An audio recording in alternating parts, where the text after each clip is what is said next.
Okay, good morning, everybody. Thanks again for joining us today. My name is Ian. I'm part of the marketing team here at Thought Farmer. I will not be hosting today. I'll hand over to two of my colleagues who are much more knowledgeable about internet analytics than I. Caroline is our Director of Customer Success, and Amol is our Director of Sales. Before we do that, though, just a couple of housekeeping items, rather.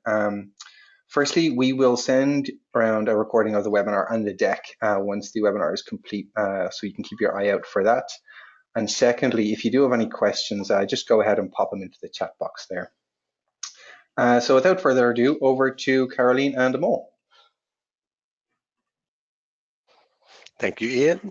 As Ian mentioned, my name is Amol. I'm the sales director here at Thought Farmer. I've been with Thought Farmer for almost 8 years now, and Caroline's been with us for almost 10 years now. Today's webinar is going to be based upon a series of blog posts that we have available on our public-facing website under Internet's 101 page. These were based, a lot of these blog posts were based on feedback from our clients. Kind of addressing these questions. How is my internet performing? Which pages get the most visits? Do people use our internet to find content? And are we achieving a positive ROI? So within these blog posts here, we really kind of get into detail in regards of addressing those questions, plus many others. You'll see here how to create an internet evaluation survey. The other one, 8 key internet metrics to be tracking. And then the third one there is the best internet metrics to measure business outcomes. Now, the intention for this webinar here is just to kind of take out those gems out of these blog posts and provide you with some information around those. So how to measure the success of your internet? The first thing that you really got to be focusing in on is really building an internet strategy, right? Really kind of understanding what is the intention for this project? You know, what are the things that we're trying to meet? Could it be corporate strategies around employee engagement? Could it be around just finding content for your staff members, providing an area for collaboration where they can share best practices? But it's really important to kind of take some time and effort to be able to build out your strategy. And really, we could spend a full hour just doing a webinar around internet strategy. But really what you should be doing here is kind of selling the idea, right? Getting adequate resources to build and maintain a good internet, and it must be perceived as mission critical for your organization. The one thing with internet projects is that oftentimes what I've seen over the 8 years is that it's very easy for organizations to kind of put it outside of the desk, right? You know, there's other systems in play that may deserve a higher priority that could be dealing with I don't know if you're in a retail environment, the likelihood of a POS system getting priority versus an internet system is probably more likely. But it really should be kind of a focus for the organization for at least 4 to 5 months, where you put in the right resources, get a team together, and really kind of bang out a solid internet program there. So how do I build an internet strategy? Well, you can read one of these blogs, right? So how to align your internet plans with the company strategy. But also we've developed these 2 white papers, building an internet business case and Internet's 101, that really get into how to build out an effective internet strategy. And again, we can spend a full hour talking about that here now, but the focus for us is around measurement. So step 2. So first step was building an internet strategy. Step 2 is defining key performance indicators, so your KPIs. So you got to ask yourself some questions when you're determining the KPIs for your internet project. First there is, what does success look like for you, right? Maybe you want to see increased engagement. And increased engagement, how do you measure that? It could be how many page views certain pieces of content you're getting. Maybe it's commenting on those pages. And maybe it's liking on those pages. What does success look like for other stakeholders? So maybe your CEO or maybe your CFO wants your internet to reduce costs. A really good example of this could be, we have 4 content management systems in our organization now.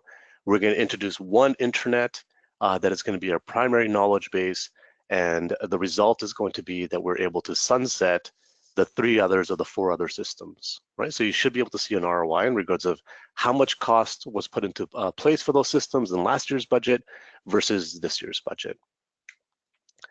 What does success look like for the organization at large? Right, so again, maybe to be the central repository to manage your knowledge. Really, a lot of times what I see when it comes to success for an organization is that it's aligning with some kind of corporate strategy, right? So one of the ones that I've seen most recently is that we have some credit unions that we work with. A lot of times these credit unions have very archaic technology in their organization.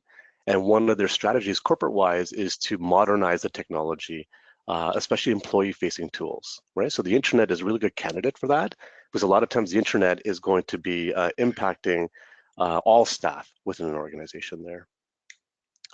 So success is proven through results, and results are surfaced through evidence. And Caroline will kind of get into that here now. That's right, and we believe if you are thinking about accomplishing your goals, especially with an intranet, it's helpful to think of the different kinds of evidence that you can track and that you can look at to see if you've accomplished those goals. And for us, we kind of identify 5 types of evidences when it comes to intranet success. The first one there is financial. So Amol just touched on that really, right? So financial evidence, an example KPI there could be like, let's make sure that our software costs go down. How do you measure that? Again, if you can go into a situation where you are using your intranet for a number of different business processes in a way where you can sunset other software solutions, that is a good way to go. So how to measure? Take a look at the number of software solutions that you have within your organization. A related metric is all about the dollars, right? It's all about like measuring what kind of cost you are saving there for the organization. A second evidence type is behavioral, right? So this is all about what people are doing, how are they behaving. An example KPI there, and especially if you have, a forms functionality within your intranet solution, can be forms are now submitted using your native solution, your native intranet solution, versus perhaps a scenario where paper forms were used in the past. How can you measure this? Fairly easy. You take a look at the reporting of your electric form submissions and take a look at how many of those you receive every month versus how many of those were received as paper forms in the past. A related metric there, of course, is usage rates, right? Like how often are people using the internet for that particular scenario? Attitudinal evidence. This is really kind of like a more subjective one. It relates to people's attitudes and feelings even, right? So an example KPI there could be, your internal communications team are really happy with some new functionality and new options they have in their intranet that allow them to send out internal comms more easily and in a more delightful way. Now, how to measure these types of things or this type of evidence, rather than numbers, or reports, for this type of evidence, we really want to take a look at qualitative information, like an employee survey where we can have some open questions, have people rating the internet on a number of different scales. Sometimes people will also use, one-on-one conversations or even focus groups to get to measure this type of attitudinal evidence. A related metric there could be intranet top users, which are the people that are most active and use the internet most often and in the broadest way. Technical evidence, an example there could be all around, the IT team. Maybe your employees no longer have to go and open a request with the IT help desk every time they have to have their password reset, right? Making that easier for your staff on your internet. How to measure this? This example here is fairly easy. You would just take a look at your IT team's help desk or ticket queue and see if there is a trend, a downward trend in the number of requests that come in for password resets. And a related metric here, of course, is productivity and efficiency, right? Allowing people to do that themselves is going to make sure they lose less time, more productive, and are able to move on to other things in their day. The last evidence type here, the fifth one, is the experiential one. And this is all about like how people are using your intranet day to day to get their job done, to get their daily tasks done. An example KPI here can be, users rely on the internet for any customer facing information, right? Like Amol said, we work with a lot of credit unions here at Thought Farmer. And so one thing that we notice a lot of our customers do is for all of the branches and all of the member service reps who work in those branches, a lot of our customers put all of their policies and how-tos and kind of playbooks for their member service reps on the intranet. having a central place for all of those staff members to go and find that information. So how can you measure something like this? Well, just take a look at the visits on your intranet to that specific area. Right? It can be an FAQ section, maybe a question and answer forum. A lot of people set it up as a section where they kind of like host all of their policies as pages. So that is something that you want to take a look at there. And a related metric, of course, would be content engagement, right? How are your staff members engaging with that content? Are they looking at it? Are they commenting on it, suggesting improvements, those kind of things? So those are like our 5 examples of evidence of intranet success. What we really want to take a closer look at here is that last column here, right? Those metrics that you can take a look at for your intranet. So let's take a closer look at each of these, and we're going to give you kind of like a quick definition for each type of metric that we're seeing here that can help you when you define your intranet KPIs. First one is reach. So that is all about how many people you are reaching with your intranet, right? Like how many people are using your intranet for a specified period of time, weekly, monthly, quarterly, those kind of things. Top users. That's kind of a fairly straightforward one. Your top users are your employees who, of course, use your intranet considerably more than others. I would say they're probably the people who consult the intranet and are on there more often, but typically they're also the people who use the intranet in a wider way than other staff members, right? So they might go there to check out the company news, and at the same time they will go and update their profile, they will do a search, right? They're really those champion people in your organization that are really adopting your intranet in the way that you intended it to be.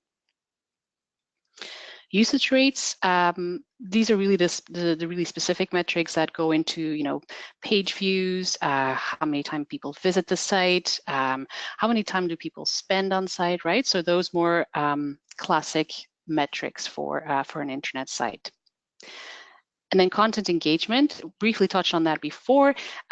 Definition here can be popularity of your content. What we really are tracking here is how are people interacting with your content. And that can be more than just viewing a page and reading an article. People can like a page, they can share it with a coworker, they can leave a little comment on it, right? So there's lots of different ways in which people can engage with the content on the intranet. Productivity / efficiency, I would almost say, right? This is like all about time and being efficient. This is the amount of time that your employees save during their day by using the intranet to get those tasks done.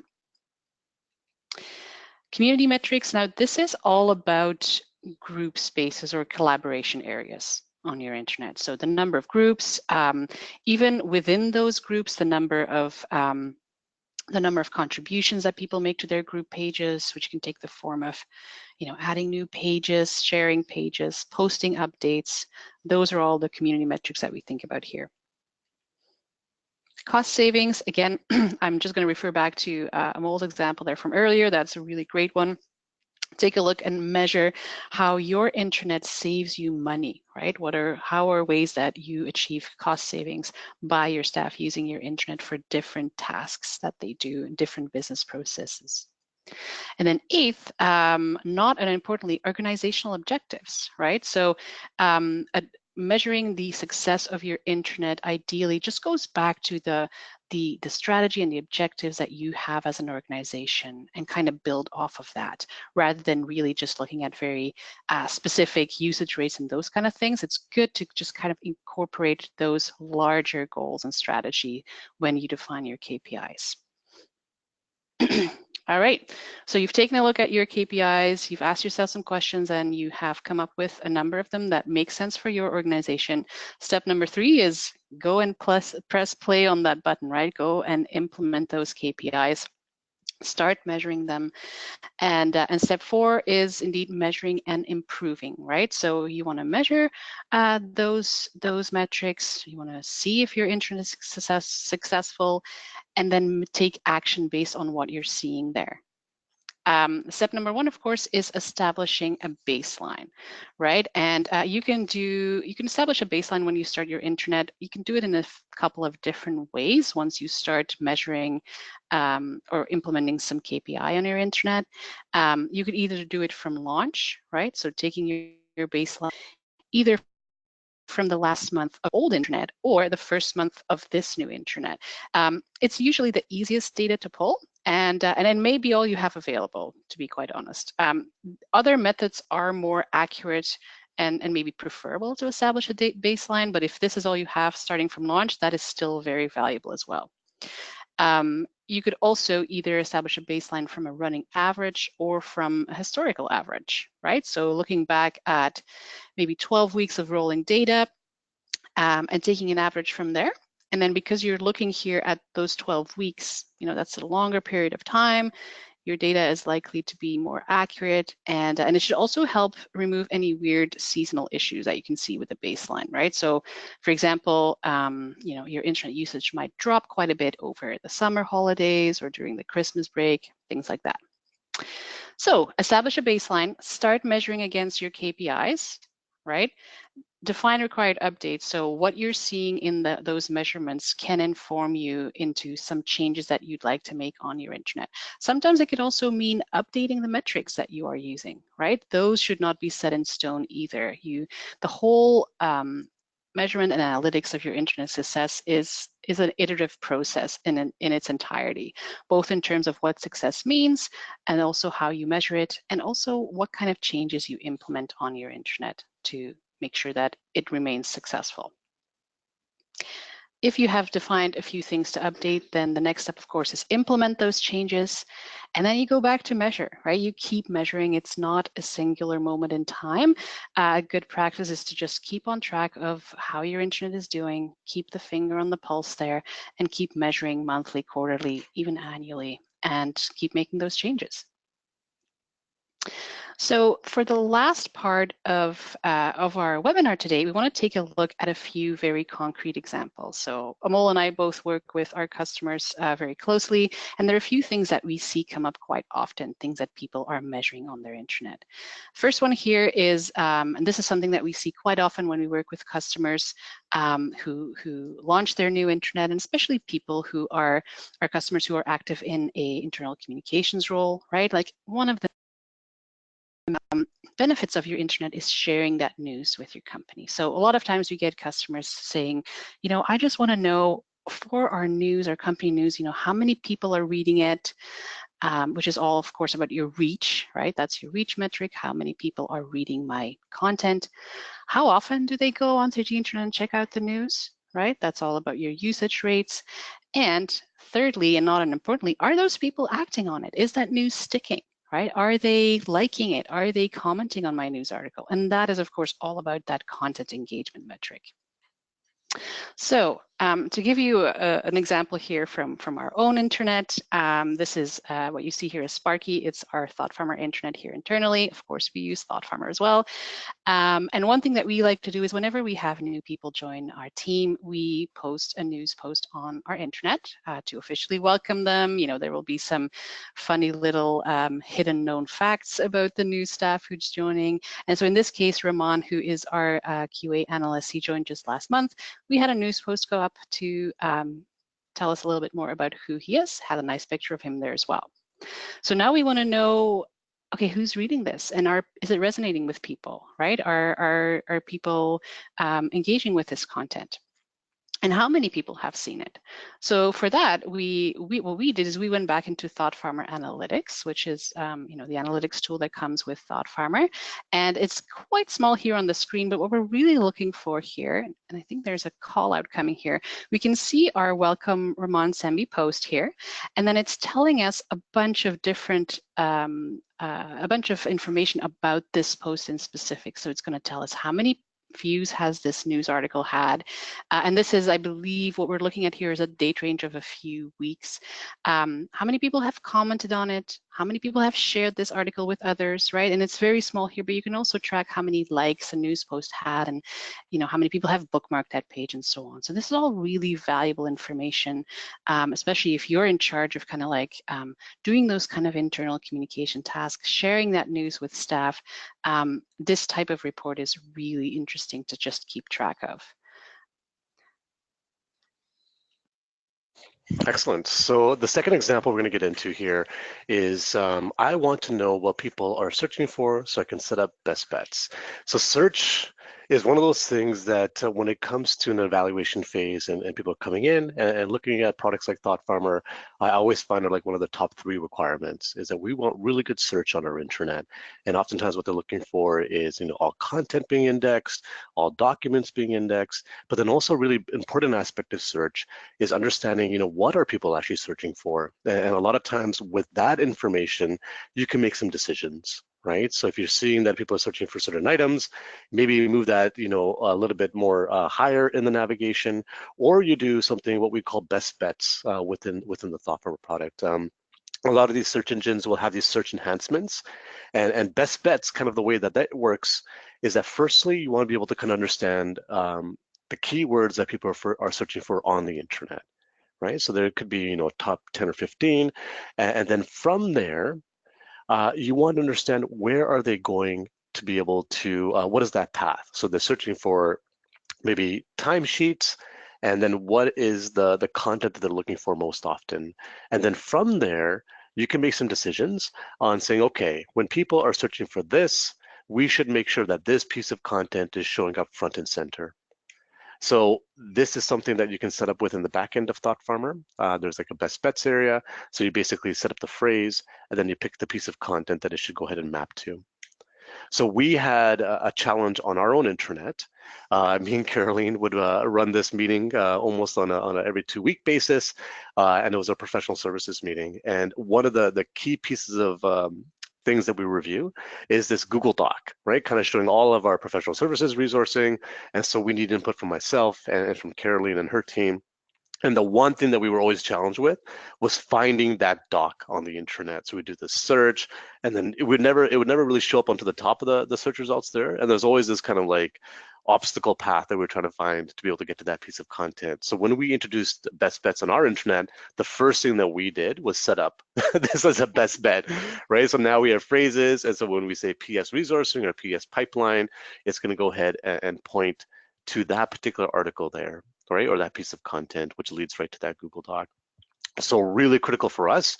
And we went ahead and set up multiple best bets on the internet, right? So not only for just this particular query, but a number of different queries that we saw that our staff were searching for quite often. And that's very similar to what you want to do, right? So like the findability of content on the internet is critical. And I think like that is one thing that you should always be looking through like a lens of through your staff. Like how can we make it easier for people to find content to be able to get their job done, right? So there's going to be 2 ways that people find content. One is going to be through that main navigation, and we could spend a full hour on talking about information architecture and really kind of taking a user-centric perspective on that. But the second way they're going to be able to find content is through search, right? So you got to have a really robust global search, scope search, being able to add metadata, being able to do best bets. But then again, the other kind of extension of that is being able to have reporting on it. Really understanding on what people are searching for, and then having some hard data to be able to make some decisions for your internet from there. So there's PS resourcing, and then you'll notice there's the best bet, which we've called check these out on our internet there. All right, third example. I want to know if our new form solution has improved our efficiency and productivity. So a lot of organizations, well, I'll take a step back. The first thing that you should be thinking about is kind of like the 5 purposes of the internet. And there's a fellow named James Robertson, and you probably have heard us talk about him before, but he came up with these 5 purposes: content, community, activity, collaboration, and culture. So content communication is almost like you see a lot of the main objectives for organizations will hit that, right? Like we want to be able to do internal comms, be able to do top-down communication, bottom-up communication, lateral communication. Content, we want a central place for our knowledge base of policies and procedures, make that easily findable. But that third purpose there, activity. So activity is like that word integration, right? Like it can mean a whole bunch of different things. It could be as simple as going to the internet and looking up somebody's contact information, right? So there's an activity, you're taking an action, you go to the employee directory, you're searching for somebody's name, and there's their contact info from there. Now, it could be as complex as now introducing a form onto the internet, particularly an e-form. If you're an organization right now and you have a lot of paper forms that are living in the organization, you know there's a better way, right? So if you can, in particular, so this is an example of one, right? So here's a paper form. It's very likely that you have something like this already in the organization. Your staff are downloading it, they're it out, they're now taking it to HR and they're putting it in that basket, right? And then, then from there, it's gonna go and touch a lot of eyes that may not necessarily need to see it.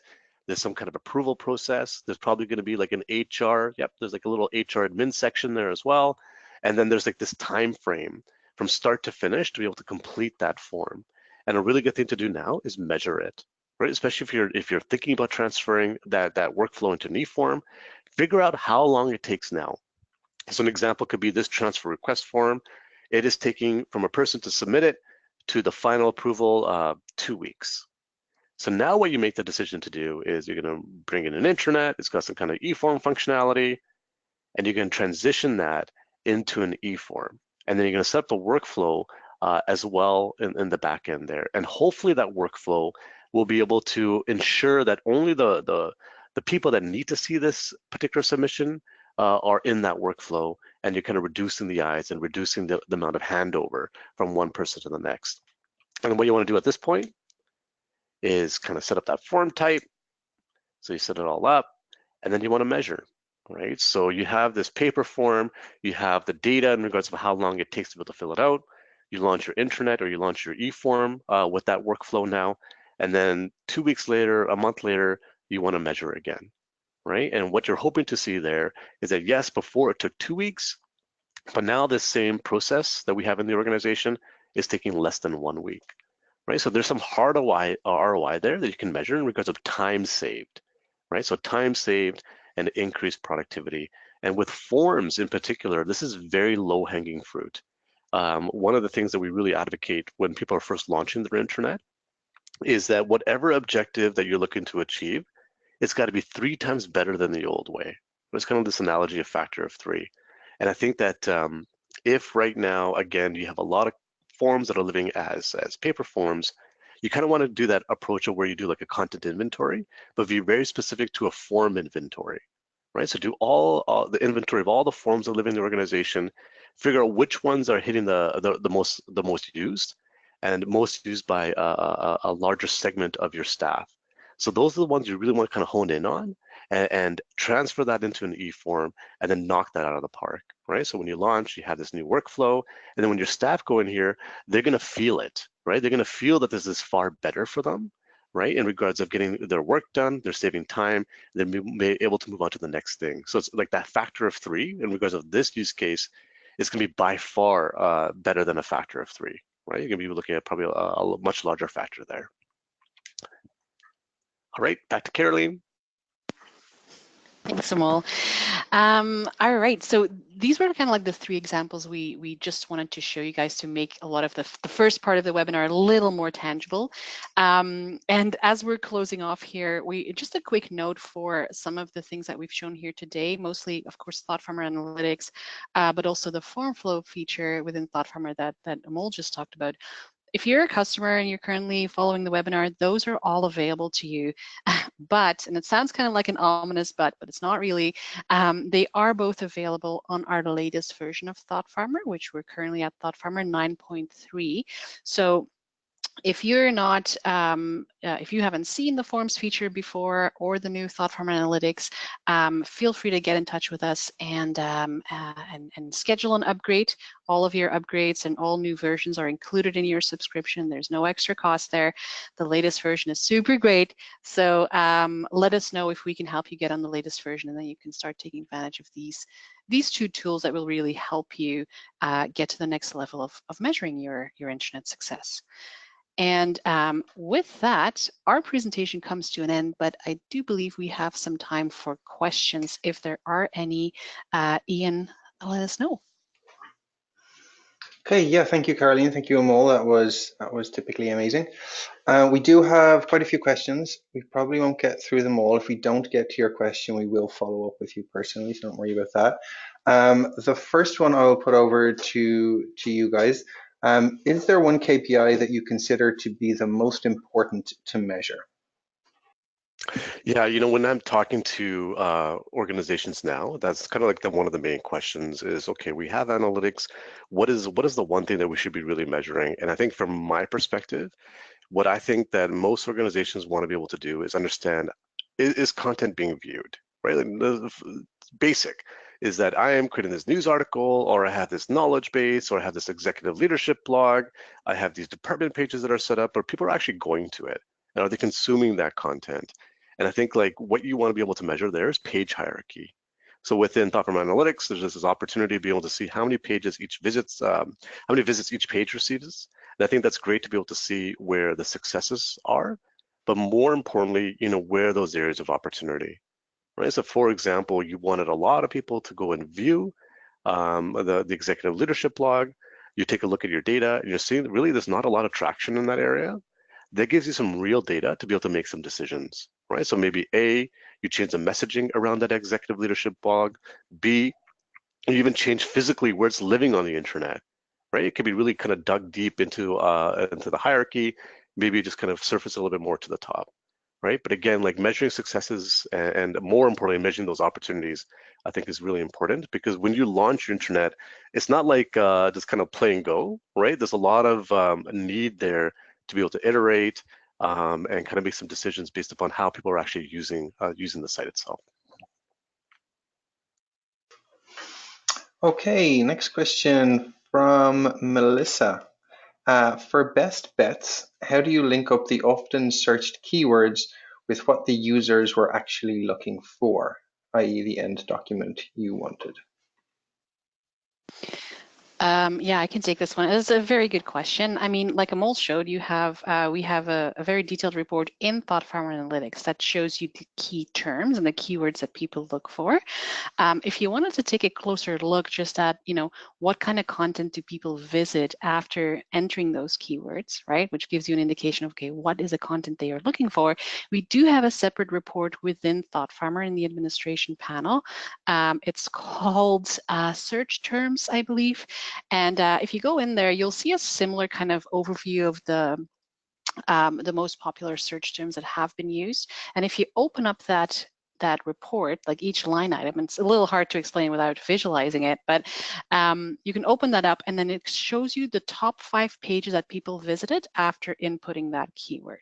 So while it's not an exact science, it does give you a lot of insight into, okay, where are people going with these keywords? Where are they landing? What is the content they're consuming?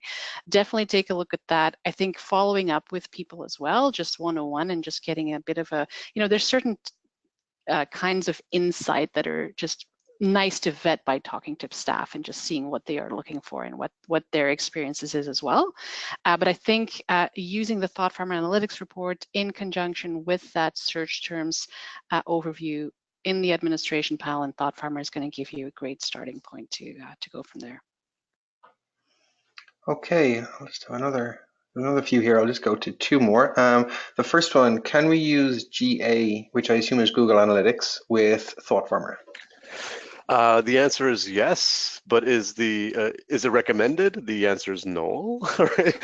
And the reason being is that with Google Analytics, it's really kind of set up to be performing on public-facing websites, and even for a number of years, you can even put an identifier on those visitors, right? I think like that's a key aspect to internet stats, is that you want to be able to see by user, right? Where they're going, what they're engaging with, because I think like by user also means by department, right? Like you want to be able to know, okay, is finance team actually going in here and using this versus the sales team versus the marketing team, which is the most engaged department in the organization, where GA doesn't really necessarily allow you to be able to do that kind of segmentation. But we have seen a couple of clients that have done that. But again, when you are moving forward with an out-of-the-box internet product, you want to ensure that they have some kind of analytics package that's included in that is very specific for internet stats, right? Because what you're measuring on your internal public-facing website, your intranet, versus your public-facing website, there may be some overlap in some of those metrics, but there's going to be a lot of things that are different too, right? So something to keep in mind. Okay, I'll just pose one more question. There are a few others. Again, we will follow up with those after the webinar, but for the moment, I'm a ThoughtFarmer client, but I can't see where I access analytics. Am I doing something wrong? Yeah, no, you're definitely not doing anything wrong. The Thought Farmer analytics are actually accessed outside of the Thought Farmer site itself. So there's no, like if you're looking for a link directly in the Thought Farmer application or in your site, you likely won't see that. It's possible that you're currently not set with Thought Farmer analytics yet. If that is the case, just get in touch with myself or with our help desk team. There's just a few steps for us to activate that for you. We'll send you a URL and make sure that you know where to go to access those analytics. We'll give you a username and password. If you are on a version that is lower than Thought Farmer 9, that may be a reason as well. I mean, our Thought Farmer analytics package is, like I said, it's available on the latest version. So if you notice that you are not on version 9, maybe you're on 8 or 7, just give us a call. Our team is more than happy to assist you with getting your site upgraded, access all of the latest and greatest Thought Farmer features. And again, there's no extra cost for that, so why not? But then also we can get you hooked up with Thought Farmer Analytics and get you all the tools that you need to start measuring. Okay, thank you, Caroline. Again, for those of you whose question we did not answer, we will follow up after the webinar. And for everyone else, we will follow up with a recording of the webinar and the deck that Amol and Caroline just went through. So that's it. The webinar is done and dusted. Have a great day.